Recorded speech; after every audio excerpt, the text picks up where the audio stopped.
प्रिय विद्यार्थियों, आज हम इस वीडियो में मानवीय करुणा की दिव्य चमक पाठ के अभ्यासमंदी प्रश्नों पर चर्चा करेंगे। इस पाठ के हम 2 वीडियोस बना चुके हैं और लिंक डिस्क्रिप्शन में है, उस पर जाकर उन्हें देख सकते हैं। प्रश्न 1, फादर की उपस्थिति देवदार की छाया जैसी क्यों लगती थी? तो यहाँ पर हम कहेंगे कि फादर की उपस्थिति देवदार की छाया जैसे लगती थी। वास्तव में देवदार एक वृक्ष है जो बहुत विस्तृत वृक्ष होता है, तो उनकी उपस्थिति लोगों को सुख देती थी और फादर लेखक और उसके साथियों के हंसी मजाक में निर्लिप्त शामिल रहते थे, गोष्ठियों में गंभीर बहस करते और उनकी रचनाओं पर बेबाक राय देते, घरेलू उत्सव और संस्कार में बड़े भाई और पुरोहित जैसे खड़े होकर उनको आशीषों से भर देते। इसी कारण फादर की उपस्थिति लोगों को देवदार की छाया की तरह प्रतीत होती थी। तो ये शब्द जो है आपकी पुस्तक में दूसरे गद्यांश की प्रथम पंक्ति में आए हैं, आप वहाँ पर इन्हें देख सकते हैं। प्रश्न नंबर 2, फादर बुल्के भारतीय संस्कृति के एक अभिन्न अंग हैं, किस आधार पर ऐसा कहा जा सकता है?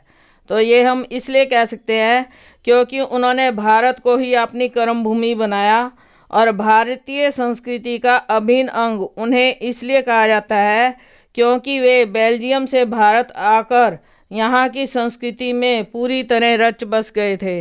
वे सदा यही बात कहते थे कि अब भारत ही मेरा देश है। भारत के लोग ही उनके लिए सबसे अधिक आत्मीय थे। वे भारत की सांस्कृतिक परंपराओं में पूरी तरह घुल मिल गए थे। भारत में आकर ही उन्होंने धर्माचार की शिक्षा प्राप्त की तथा बीए और एमए की शिक्षा भी प्राप्त की। फादर ने हिंदी को राष्ट्रभाषा के रूप में प्रतिष्ठित करने के लिए अनेक प्रयत्न किए और हिंदी की समृद्धि के लिए ब्लू बर्ड और बाइबिल का हिंदी में अनुवाद किया। वे भारतीय संस्कृति के अनुसार ही वसुधैव कुटुंबकम की भावना से ओतप्रोत थे। प्रश्न नंबर 3, पाठ में आए उन प्रसंगों का उल्लेख कीजिए जिनसे फादर बुल्के का हिंदी प्रेम प्रकट होता है। तो आपकी पुस्तक में गद्यांश नंबर 6 में सारे पॉइंट्स मिलते हैं। इस प्रश्न का उत्तर आप पॉइंट्स में दें तो ज़्यादा अच्छा रहेगा। जैसे हम पॉइंट्स में कह सकते हैं कि हिंदी के विकास के लिए क्या क्या काम किए।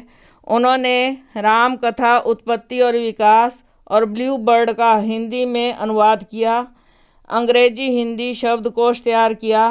उनकी चिंता हिंदी को राष्ट्रभाषा के रूप में देखने की थी। वह हर मंच से उसके लिए अकाट्य तर्क देते थे।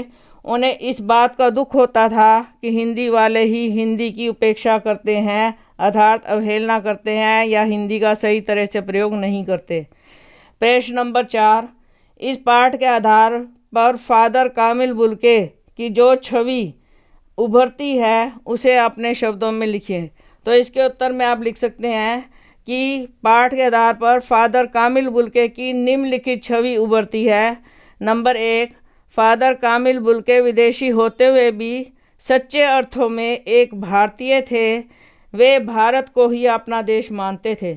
दूसरा पॉइंट, फादर में सभी के लिए ममता और वात्सल्य भाव कूट कूट कर भरा हुआ था।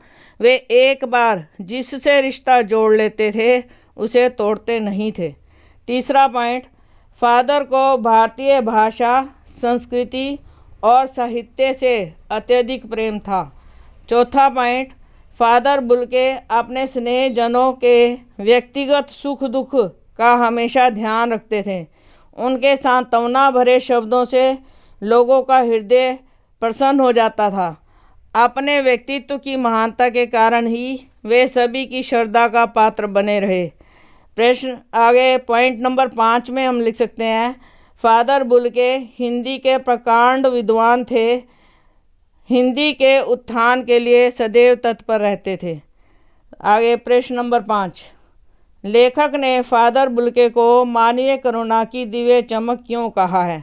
तो ये पाठ के आरंभ में मैंने कहा था कि पाठ का ये शीर्षक क्यों रखा गया है। जो एक मनुष्य में गुण होने चाहिए, दया, करुणा, प्रेम, सहानुभूति, वे सभी गुण फादर बुल्के में भरपूर मात्रा में थे। तो इसके उत्तर में हम लिख सकते हैं, फादर बुल्के को मानवीय करुणा की दिव्य चमक इसलिए कहा गया है क्योंकि फादर बुल्के ने अपना जीवन सदैव दूसरों की भलाई में लगाया।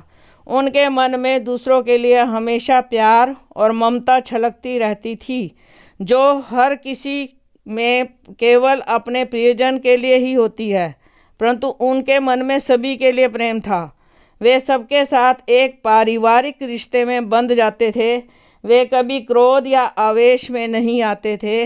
वे लोगों के सुख दुख में शामिल होकर उनके प्रति सहानुभूति प्रकट करते थे और उन्हें सांत्वना भी देते थे।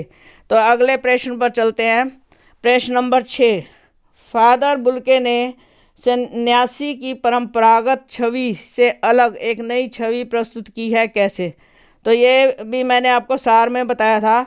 सन्यासी अधिकतर हमारे समाज में परंपरागत अर्थ में सन्यासी शब्द का अर्थ है कि जो घर परिवार को छोड़ दे, सामाजिक संबंधों से दूर हो जाए और ईश्वर में अपना मन लगा ले, उसे सन्यासी कहा जाता है। परंतु इस तरह के परंपरागत सन्यासी से वे हटकर थे। वे एक ऐसे सन्यासी थे जो जिससे संबंध जोड़ लेते थे उस संबंध को कभी तोड़ते नहीं थे। सबके प्रति अपनत्व, प्रेम और गहरा लगाव रखते थे। लोगों के घर आना जाना उनका नित्य प्रति का काम था। इस आधार पर कहा जा सकता है कि फादर बुल्के मन से सन्यासी नहीं थे। वे सबसे प्रेम करते थे और मेल जोल से रहने में विश्वास करते थे। प्रश्न नंबर 7, आशय स्पष्ट कीजिए। कै भाग, नम आँखों को गिनना स्याही फैलाना है। तो ये पंक्ति हमें लास्ट अंतिम गद्यांश में मिली थी, जहाँ पर उनके अंतिम संस्कार का वर्णन किया जा रहा था। तो यहाँ पर आप लिखेंगे, लेखक ने फादर की मृत्यु पर लोगों के दुख का वर्णन करते हुए कहा है कि उनकी मृत्यु पर दुखी होने वाले लोगों की कमी नहीं थी। अब उन नम आँखों को गिनना स्याही फैलाने के बराबर है, अर्थात उन्हें गिनने से कोई परिणाम नहीं निकलना है, क्योंकि वे अनगणित हैं। अनगणित का मतलब जिन्हें गिना नहीं जा सकता। असंख्य लोग उनके अंतिम संस्कार पर उपस्थित थे, क्योंकि वे सभी उनसे लगाव रखते थे। ख भाग, फादर को याद करना एक उदास शांत संगीत को सुनने जैसा है। यह पंक्ति आपके पाठ में सेकंड गद्यांश की प्रथम पंक्ति में थी। इस पंक्ति का अर्थ क्या है? जब लेखक उनके अंतिम संस्कार से वापस आया और उन्हें याद कर रहा था, तो उन्हें ऐसा लगा कि उन्हें याद करना एक उदास शांत संगीत को सुनने जैसा है। लेखक का मन गहरे दुख में डूबा हुआ था। वातावरण में एक अवसाद भरी निस्तब्ध शांति छा जाती थी और हमारी आंखें अपने आप नम हो जाती थी। ठीक वैसी ही दशा फादर बुल्के को याद करते समय हो जाती थी। कहने का अभिप्राय यह है कि फादर शांत स्वभाव के थे। उन्हें उनकी मृत्यु के बाद याद करना ऐसे लग रहा था जैसे एक उदास शांत संगीत को सुनना हो। प्रश्न नंबर 8, आपके विचार से बुल्के ने भारत आने का मन क्यों बनाया होगा? तो ये आपने पाठ पढ़ा था, तो उसमें प्रश्न उत्तर जब लेखक ने उनसे किए और पूछा कि वे भारत क्यों आना चाहते थे, तो उसके हिसाब से इसका उत्तर लिखेंगे। बुल्के जब इंजीनियरिंग के अंतिम वर्ष में थे, तब अचानक ही उन्होंने सन्यासी बनने और भारत आने का निर्णय कर लिया। भारत आने का विचार अचानक ही बुल्के के मन में नहीं उठा होगा। शायद उनके अवचेतन मन में भारत भूमि और भारतीय संस्कृति के प्रति पहले से ही प्रेम रहा होगा, जो संन्यास लेने के समय उभर कर सामने आ गया होगा। तो वेरी इंपॉर्टेंट क्वेश्चन, बोर्ड के हिसाब से बहुत इंपॉर्टेंट क्वेश्चन है, ध्यान से करें इसे। प्रश्न नंबर 9, बहुत सुंदर है मेरी जन्मभूमि रैम्स चैपल। इस पंक्ति में फादर बुल्के की अपनी जन्मभूमि के प्रति कौन सी भावनाएं अभिव्यक्त होती हैं? आप अपनी जन्मभूमि के बारे में क्या सोचते हैं? तो ये पंक्ति से पता चल रहा है। जब उनसे उनकी जन्मभूमि के बारे में पूछा गया कि वह कैसी है, तो उन्होंने बड़े प्रसन्न होकर कहा और ऐसा लग रहा था कि जैसे उन्हें अपनी जन्मभूमि से बहुत लगाव है और ये हर व्यक्ति के साथ होता है। तो इसके उत्तर में हम लिखेंगे फादर कामिल बुल्के की जन्मभूमि रैम्स चैपल थी। फादर बुल्के के इस कथन से स्पष्ट होता है कि उन्हें अपनी जन्मभूमि से बहुत प्रेम था और वे अपनी जन्मभूमि को बहुत याद करते थे। मनुष्य कहीं भी रहे परंतु अपनी जन्मभूमि की स्मृतियाँ हमेशा उसके साथ रहती हैं।